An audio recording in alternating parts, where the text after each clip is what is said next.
AITA for ignoring my mom and siblings after they kept the fact Dad was dying a secret from me and then planned his funeral without any input from me. I, 20B, moved to a different country last year for my education. My dad was my biggest supporter in doing it, and he knew it was a dream of mine to see more of the world outside the US. And when the chance appeared, he was the very first person I told, and the person who pushed for me to do it. I stayed in contact regularly with him. Mom and my siblings, 25F, 23M, and 18F. 3 weeks ago, I got the call that Dad was dead. He'd had cancer, and everyone knew, but me. My mom and siblings said he hadn't wanted me to know, because he hadn't wanted me to leave college and come home to be with him.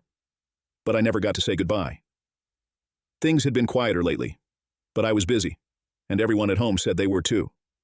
My cousin said Dad wanted to tell me before it was too late, but the rest of my family said no, and Dad was too sick to do it. My cousin said he wanted to tell me himself and was pressured not to by a bunch of relatives, including my mom and siblings. I was already furious with them, but then they went and planned everything without me, minus a few details Dad had planned himself. They still wanted me home, but they left me out of the funeral plans. And that's when I exploded and told them not to talk to me and not to expect me home for the funeral because I didn't want to be around them. Instead, I did my own thing to remember Dad. And that fucking sucked, because a part of me is angry at him too. And that hurts, because I loved him so fucking much, and he was my #1 supporter.